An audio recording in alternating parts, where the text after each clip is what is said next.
Pose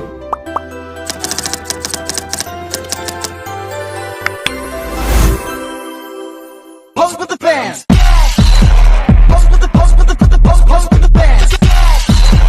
Pose with the pose with the pose with the bands. Pose with the bands. Pose with the bands. Pose with the pose with the pose with the bands.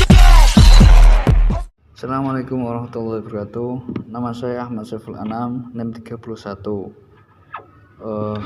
Untuk di sini kita akan mencari modus, median, dan rata-rata di dalam data tunggal yang sudah tertera di dalam laptop. Untuk yang pertama, kita akan mencari modus dari data yang sudah tertera. Untuk modus adalah nilai yang paling banyak muncul di dalam data. Untuk nilai yang paling sering muncul di dalam data adalah nilai 70 yang memiliki frekuensi 5 atau frekuensi yang paling unggul daripada yang lain-lainnya. Untuk yang kedua, kita akan mencari median dari data tersebut. Untuk median adalah nilai tengah dari data yang tertera. Di situ tertera 70, nilai 75 yang berasal dari frekuensi 10. Nilai dari frekuensi 10 dan 11 kita jumlahkan jadi 2, terus kita bagi menjadi 2 lagi yang jadinya nilai 75. Untuk selanjutnya adalah nilai rata-rata. Nilai rata-rata adalah pembagian secara menyeluruh atau pembagian secara rata dari data-data yang sudah tertera.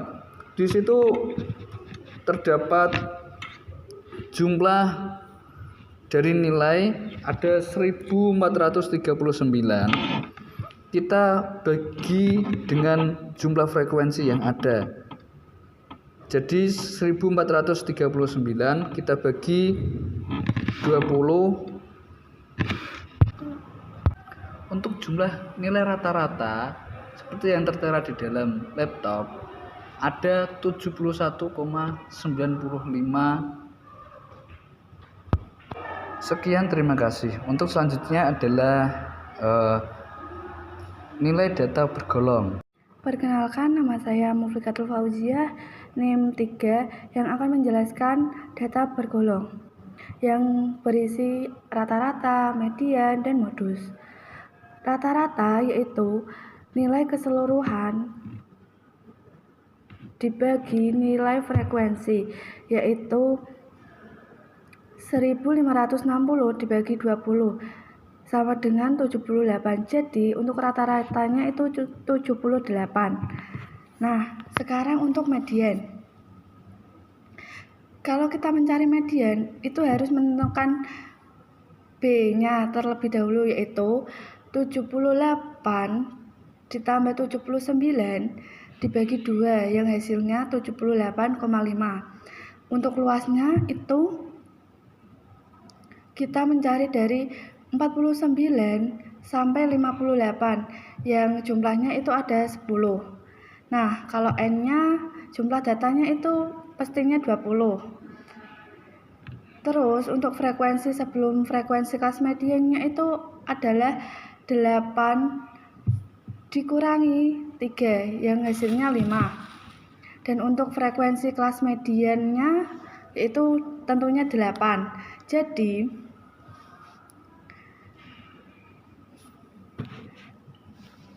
median sama dengan B ditambah L terus dikali setengah N dikurangi F dibagi F sama dengan 78,5 ditambah 10 terus setengah dari 20 dikurangi 5 dibagi 8 yang hasilnya 84,75. Sebelumnya, perkenalkan, nama saya Unsyadini Aya. Saya akan melanjutkan modus frekuensi data bergolong yaitu B, tepi bawah kelas modus, yaitu 79 ditambah 78 dan dibagi 2, yaitu hasilnya ada 78,5, dan L luas panjang atau lebar kelas yaitu dari 49 sampai 58 ada 10, dan D1 yaitu selisih antara frekuensi kelas modus dengan frekuensi kelas median, yaitu kelas sebelumnya 8 dikurangi 3 ada 5, dan D2 yaitu selisih antara frekuensi kelas modus dengan frekuensi kelas setelahnya, yaitu 8 dikurangi 4 ada 4. Untuk rumus modus B ditambah L dikali D1 dibagi D1 ditambah D2, yaitu ada 84,0556. Sebelumnya, perkenalkan, saya Miftahur Rahma Waidah, NIM 23, akan menjelaskan tentang dispersi data tunggal. Di sini saya sudah menyajikan dari sampel nilai 20 siswa. Di sini kita akan mencari variasi dan deviasi baku dari data yang sudah tersaji. Untuk mempermudah kita dalam pengerjaan, kita bisa dengan cara membuat tabel seperti ini dalam bentuk vertikal. Kita juga menentukan nilai kali frekuensi X min X bar pangkat 2. Karena pada rumus variasi sigma X min X bar pangkat 2 min N bagi N min 1 pada sigma X min X bar pangkat 2 itu kita dapat hasilnya dari X min X bar pangkat 2. Di sini kita akan mulai dari nilai kali frekuensi. Nilai kali frekuensi kita dapat dengan cara sama dengan nilai kita kalikan dengan frekuensi ini. Dan kita enter. Kemudian kita bisa dengan cara menarik ke bawah. Untuk hasilnya seperti ini. Untuk hasil dari nilai kali frekuensi semuanya terdapat dengan cara sama dengan sum kurung buka, kita blok semua nilai kali frekuensi, kita kurung tutup dan kita enter.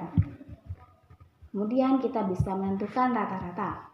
Pada rata-rata kita dapat dengan cara sama dengan hasil dari nilai kali frekuensi 1555 kita bagi dengan jumlah frekuensi keseluruhan 20, kita enter.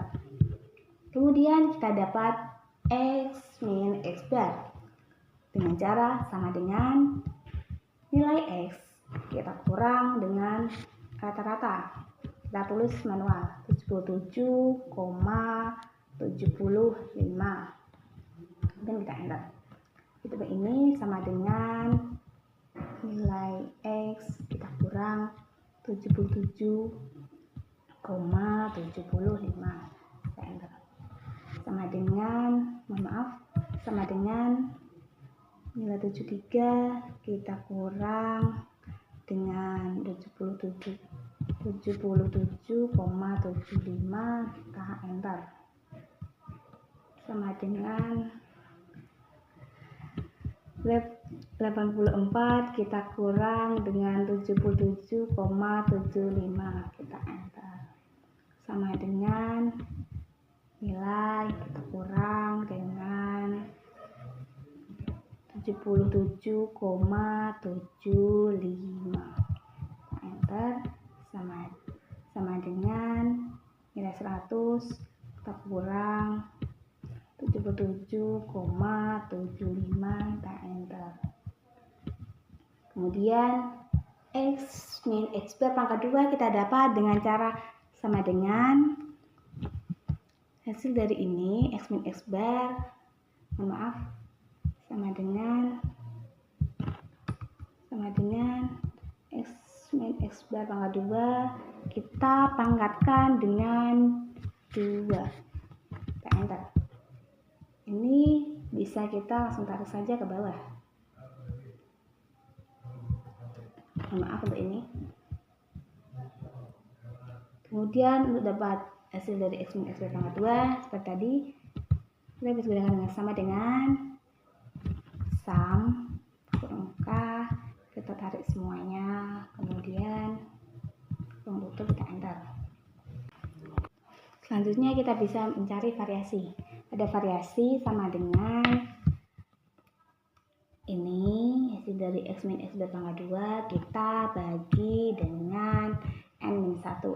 N-1 adalah nilai ini 20, kita tulis 20 kurang 1 kurung, kemudian kita enter.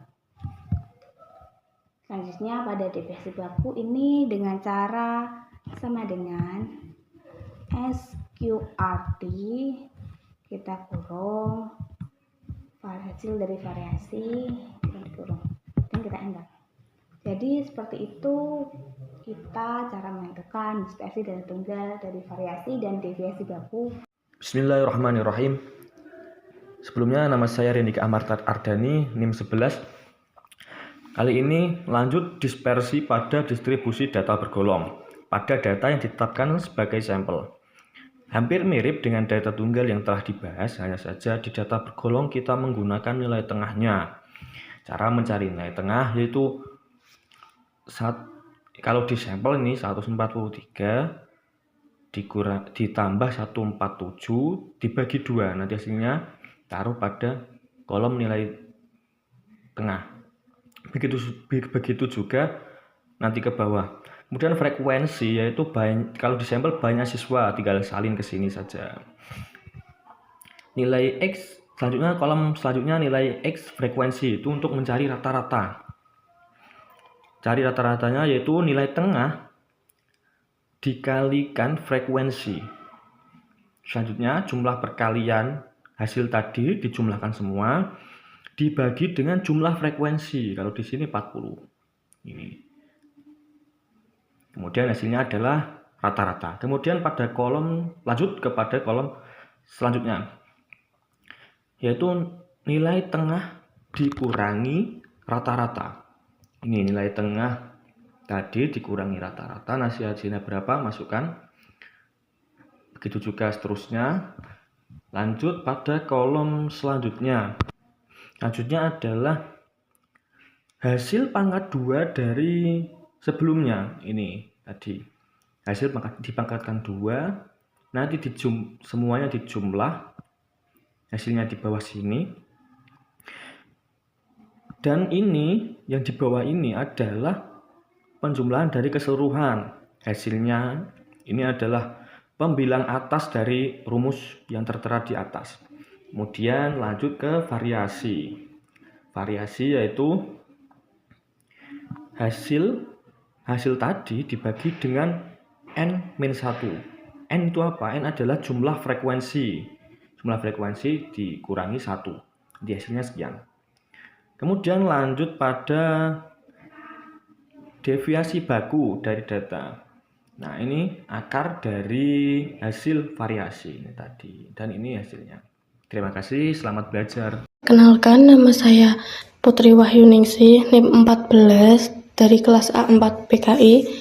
Di sini saya akan menjelaskan tentang peran statistika dalam kehidupan. Statistika memegang peran penting dalam kehidupan sehari-hari karena membantu mengumpulkan, mengolah, menganalisis, dan menyajikan data yang menjadi dasar pengambilan keputusan yang tepat dan berbasis fakta. Beberapa peran statistika dalam kehidupan diantaranya: yang pertama, membantu pengambilan keputusan. Statistika menyediakan data yang menjadi dasar keputusan di berbagai bidang seperti pendidikan, bisnis, ekonomi, olahraga, dan kesehatan, sehingga keputusan tidak hanya berdasarkan asumsi tetapi fakta yang terukur. Yang kedua, statistika dalam bidang pendidikan. Statistika digunakan untuk mengolah data hasil belajar siswa atau mahasiswa, baik data kuantitatif maupun kualitatif, sehingga evaluasi menjadi lebih objektif dan dapat dijadikan dasar peningkatan mutu pembelajaran. Contoh penerapannya yaitu Guru atau dosen menggunakan statistika untuk menganalisis hasil ujian semester sehingga dapat mengetahui distribusi nilai dan menentukan strategi pembelajaran yang sesuai. Yang ketiga, statistika dalam bidang ekonomi. Statistika memiliki peran yang sangat penting dalam bidang ekonomi dengan berbagai fungsi yang mendukung pemahaman fenomena ekonomi, perencanaan, pengambilan keputusan, dan prediksi tren pasar. Contoh penerapannya yaitu sebuah perusahaan menganalisis data penjualan dan harga untuk menentukan strategi pemasaran dan produksi yang optimal agar dapat bersaing di pasar. Yang keempat yaitu statistika dalam bidang industri dan bisnis. Dalam bidang industri dan bisnis, statistika dapat membantu memastikan produk memenuhi standar kualitas yang diharapkan. Contoh penerapannya yaitu analisis penjualan dan prediksi bisnis menggunakan data penjualan historis untuk meramalkan penjualan di masa depan dan menyesuaikan produksi agar tidak terjadi kelebihan atau kekurangan stok. Yang kelima yaitu statistika dalam bidang olahraga. Statistika dalam bidang olahraga bukan hanya alat pengukuran tetapi juga sumber informasi strategis yang membantu pelatih, manajer, dan atlet dalam meningkatkan performa, merencanakan taktik, melakukan rekrutmen, serta memprediksi hasil pertandingan. Dengan pemanfaatan data statistika yang tepat, dunia olahraga menjadi lebih ilmiah, efisien, dan kompetitif. Contoh penerapannya yaitu tim-tim besar sepak bola modern seperti Manchester City dan Liverpool menggunakan data analis untuk mengevaluasi performa pemain dan lawan, menentukan taktik, serta scouting pemain baru berdasarkan data statistik yang akurat. Yang terakhir, yaitu yang keenam adalah statistika dalam bidang kesehatan. Statistika merupakan tulang punggung dalam bidang kesehatan yang menyediakan alat dan metodologi untuk memahami, menganalisis, dan mengatasi tantangan kesehatan masyarakat secara ilmiah. Dengan peran penting dalam pengumpulan, interpretasi, dan penyebaran data, statistika mendukung strategi dan kebijakan kesehatan yang efektif untuk meningkatkan derajat kesehatan masyarakat secara efisien dan berbasis bukti. Contoh penerapannya yaitu pemerintah menggunakan data statistika untuk mengukur angka kematian ibu dan bayi di berbagai daerah sebagai bahan evaluasi dan perbaikan layanan kesehatan. Sekian, terima kasih. Institut Agama Islam Negeri Kudus menempatkan dirinya sebagai penjaga tradisi keislaman yang kaya di kota ini. Menghadirkan kegiatan akademik yang berkualitas, riset berbasis Islam, serta layanan kepada masyarakat yang progresif. IAIN Kudus menawarkan keberagaman pilihan pendidikan. IAIN Kudus, kompeten dan religius.